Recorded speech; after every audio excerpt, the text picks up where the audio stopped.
Mother, what compels us to engage with this tale? As summer vacation unfolded, I found myself in a unique situation, alone at home with my mother, Sophia. She had just returned from a brief visit to see her sister, only to prepare for another departure to reconnect with a friend. Meanwhile, my father had embarked on a 2-month business trip the previous week.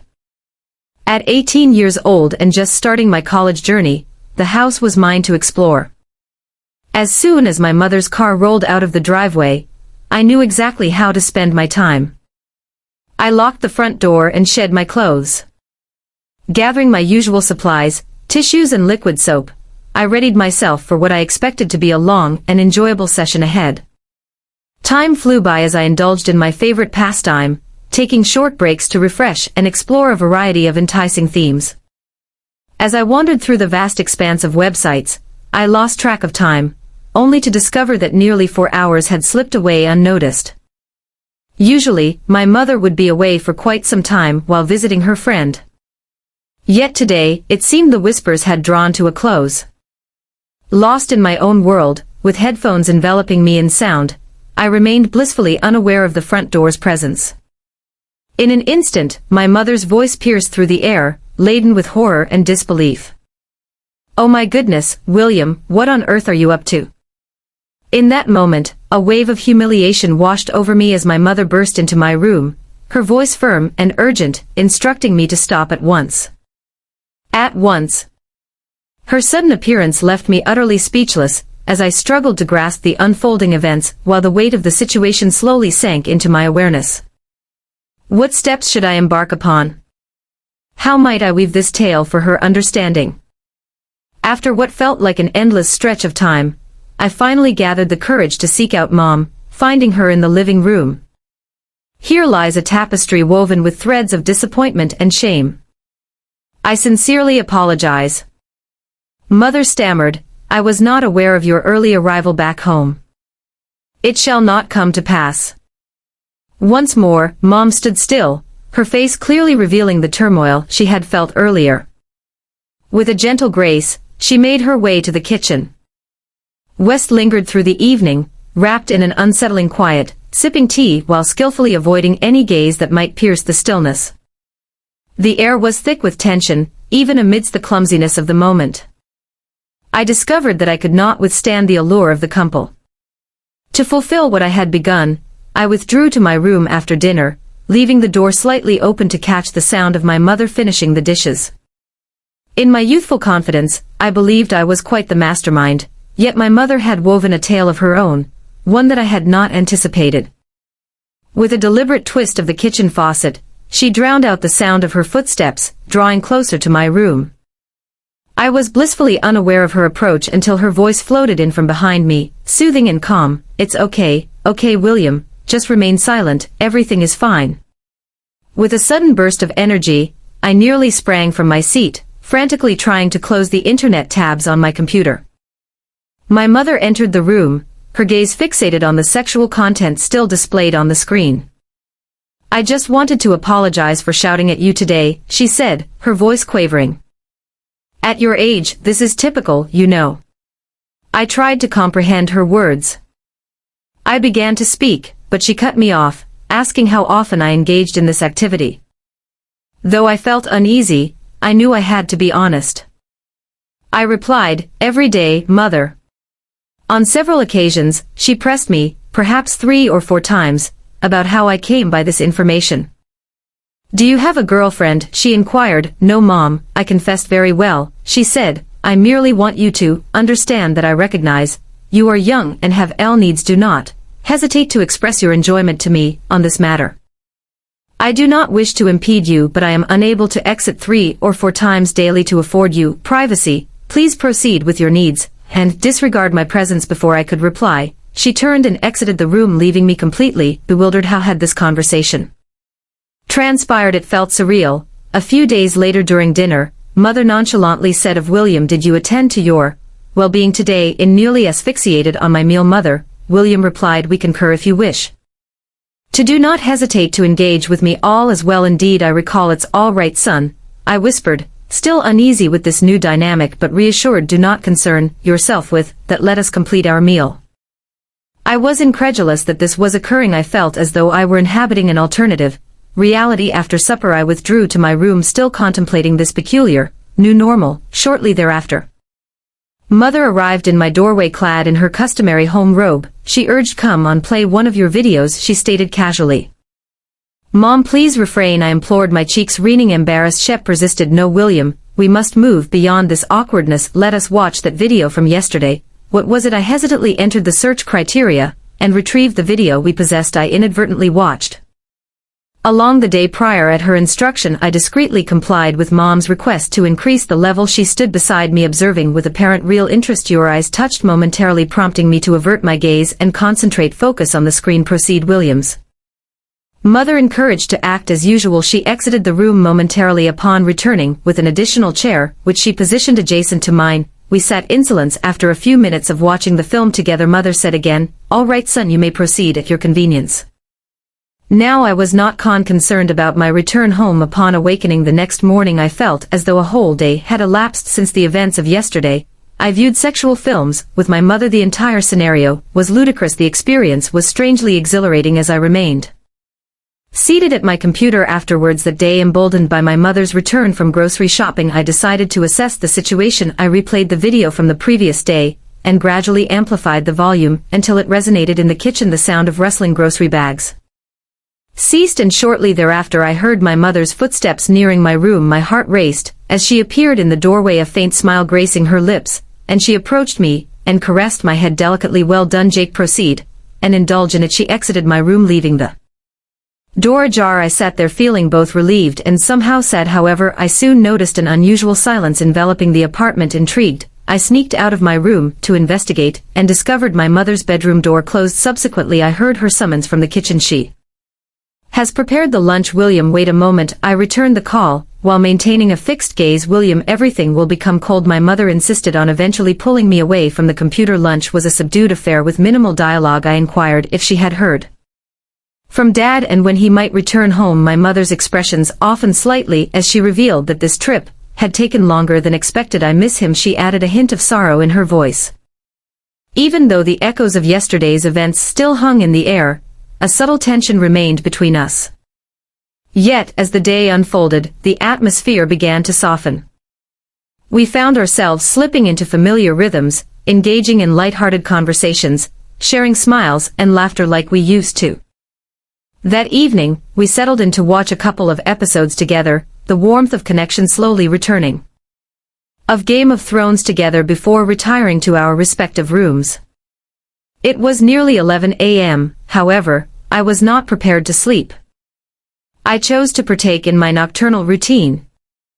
On this occasion, having chosen to see the program on the large television in the living room, I'd just gotten comfortable when my mother appeared from her room, perhaps compelled by an "Oh, you've decided to keep an eye out," she said, settling beside me on the sofa. "Next time, call me, I want to see it too." Taken aback, I replied, "Why not reach out when I'm at home? We can watch together." As we sat there, my mother, distressed, asked, "Do you admire this actress?" The silence lingered. "Indeed, Mother, she was in yesterday's video.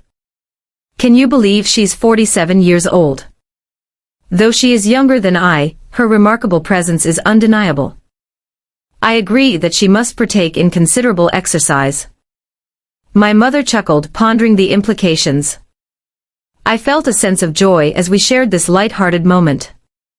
Suddenly, my mother sprang to her feet, and I called out, "Where are you?" As she took her leave, a promise lingered in the air. "I will return shortly.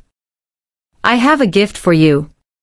In that moment, I realized I had entirely overlooked her presence. She appeared again, hands playfully hidden behind her back, teasing me with the mystery of what lay concealed. "Can you guess what it is?" she asked, her eyes sparkling with mischief. I couldn't help but smile, for she is my favorite mother. Her satisfaction with my response was evident as she revealed the surprise nestled within a sleek black bag, a moment filled with anticipation and joy. As she began to unwrap it, she explained, "I thought you might find these useful." Admittedly, I was not well acquainted with them, having never used them myself. Inside the bag lay a pair of premium headphones. I looked at my mother, noticing a satisfied smile gracing her face. "Do you like them? That's impressive." "Thank you, Mother." I conveyed my genuine appreciation for the gesture, and asked her to try them on. Emboldened, I donned the headphones. As I evaluated their sound quality, a blend of emotions washed over me. I felt a tinge of disheartenment that this was the extent of her gift, yet simultaneously, I was relieved, for it was indeed a considerate gesture. "That acknowledged our changing relationship while respecting boundaries will be enough for tonight," my mother said as she stood up. "Time for bed. I'll clean up here." "Yes, good night, Mom," I replied. I then headed to my room. "Good night, Williams." As I lay in bed that night, my thoughts swirled around the swift evolution of my relationship with my. As I pondered the days ahead, a mix of excitement and apprehension swirled within me regarding the new dynamic that awaited us.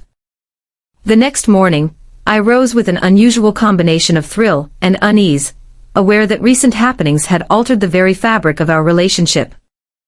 My relationship with her had shifted, leaving me unsure of how to navigate this new dynamic. Upon my arrival, I made my way to the kitchen, where my mother was already preparing breakfast. She greeted me with a warm smile, as if nothing out of the ordinary had occurred. "Good morning, Jake. Did yours statically?" I offered my thanks in a quiet tone, though I still felt the weight of the change hanging in the air. Feeling a touch of discomfort, I found the new headphones to be excellent, and my mother nodded in approval. "I was pleased that you appreciated them. I believed they might prove useful." We enjoyed breakfast in a pleasant calm, the strain from the preceding days suddenly dissipating as I finished my coffee. My mother cleared her throat. "William, I have been contemplating the necessity of establishing some fun guidelines regarding our new arrangement." I felt my cheeks flush but gestured for her to continue. "Let's keep our agreement discreet, your father." There was no need for her to be aware of it. A wave of relief washed over me as I realized she felt the same way. "Moreover, if you wish to partake in activities in the living room, I kindly ask for prior notice. I would prefer to avoid any sudden interruptions." That seemed reasonable, and I expressed my gratitude for her unexpectedly sensible approach to the situation. In the end, she spoke softly, assuring me that if I ever wanted to talk, she would be there to listen. "I am here to support you without any judgment," I nodded, feeling a surge of affection for her despite the awkwardness of our situation. My mother was genuinely trying to be supportive and understanding. Over the following days, we crafted a new routine. I continued my usual activities, but now with a newfound sense of freedom. My mother kept her promise. She never made me feel guilty or embarrassed about my habits. One evening, about a week after our initial conversation, I found myself in the living room, absorbed in a particularly captivating film on the largest screen I had set up for her. With the previously established notes in mind, I felt a sense of ease as she entered the room unexpectedly. She joined me on the couch, a glass of wine in hand, and inquired if she could watch with me. I shrugged nonchalantly, trying to maintain an air of calm despite the rapid beating of my heart. I acquiesced, and we sat in silence for a while, the only sound coming from the television. I couldn't help but steal glances at my mother, noticing her genuine engagement. At times, she looked stunning, sipping her wine and shifting her position, her gaze fixed on the woman on screen. "What do you think?" In a moment of reflection, I found myself pausing, uncertain of how to respond. Yet, there was an undeniable connection with her confidence and allure eliciting a soft giggle from her mother. "I knew you were aware of my past, when I too possessed a physique that drew admiration." As I gazed at her, I felt a mix of astonishment and discomfort while offering my compliments. She smiled, her gratitude evident as she replied, "Thank you, William, I appreciate your kind words." As the video continued, an unexpected wave of arousal washed over me, perhaps intensified by my mother's presence. I shifted in my seat, trying to mask my reaction, but my mother offered reassurance, reminding me gently, "It's okay, remember what I told you. Don't hesitate to express your needs. Proceed." I stood there, frozen in the moment.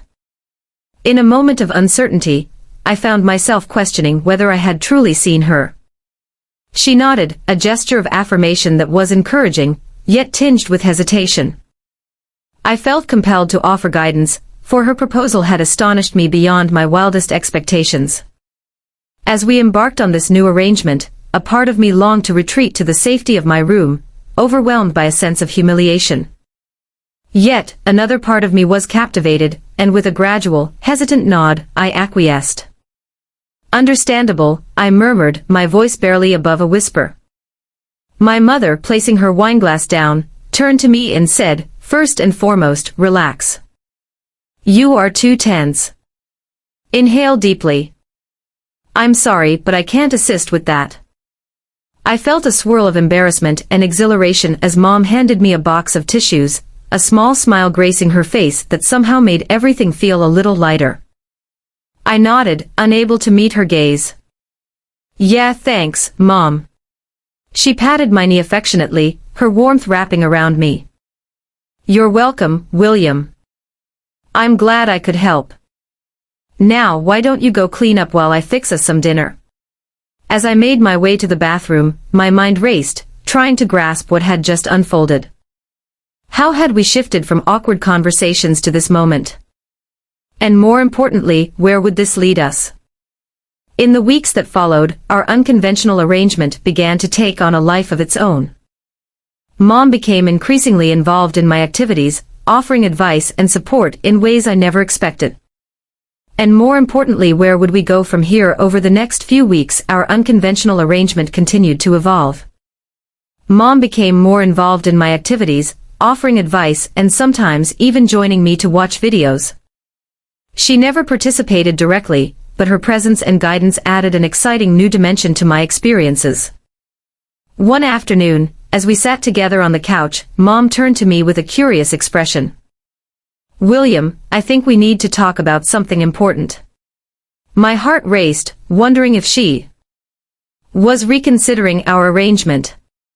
She took a deep breath before continuing.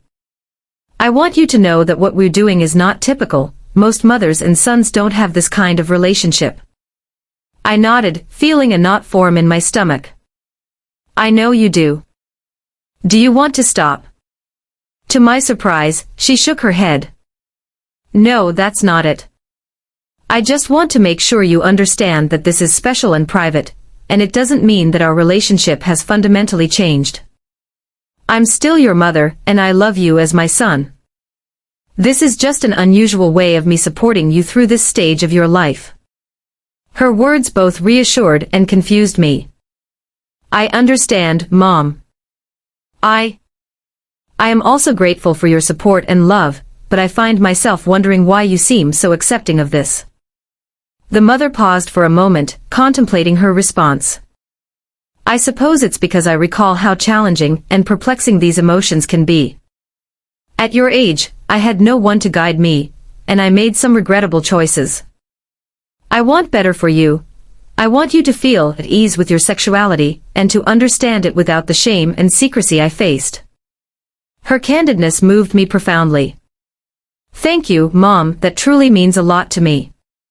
She smiled and pulled me into a hug. "You're welcome, sweetie. Now how about we watch something?" As the evening unfolded, a sense of calm enveloped us. I had heard whispers of a new nature documentary on Netflix, and as we settled in to watch, a wave of gratitude washed over me for my mother. Our relationship may have been unconventional, but her actions were rooted in love, and a fierce desire to shield me. Time slipped away, and soon, the moment approached when my father would return from his business trip. Both my mother and I understood that our unique arrangement would soon shift. The night before his arrival, she entered my room, her presence inviting a conversation. "Jay, can we talk?" she asked, taking a seat on the edge of my bed, prompting me to set aside the book I had been engrossed in. "Expression serious. Your father comes home tomorrow, and things will have to go back to normal," I just wanted to check in with you, and see how you're about everything. I considered her question carefully. I'm okay, Mom. I mean, I'll miss our arrangement, but I understand it can't continue with Dad around. Mom nodded, looking relieved. I'm glad you understand, William.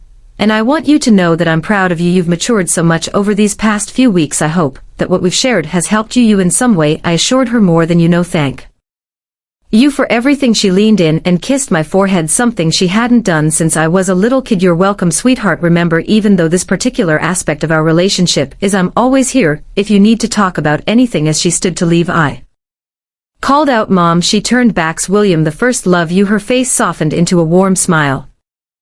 I love you too, honey. Always. The next day, Dad returned, and our household dynamic shifted back to what it had been before. But something had changed between Mom and me. We shared a secret bond that transcended the typical mother-son relationship. In the years that followed, I often reflected on that summer. While some might view what happened as inappropriate, for me, it was a time of growth, understanding, and unconditional love.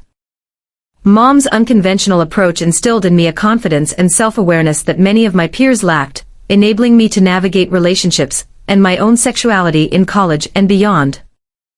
With me, I carried the lessons imparted by my mother, lessons of openness and acceptance that molded me in ways I was just beginning to grasp. Our bond remained strong, even though we never revisited that summer in conversation. It became our shared secret, a chapter in our lives that drew us closer while imparting invaluable teachings about love, trust, and self-acceptance. Reflecting on it now, I see that what may have appeared unconventional to others was, for us, a beautiful testament to a mother's love and a son's trust, a summer that transformed everything yet, in many ways, changed nothing at all.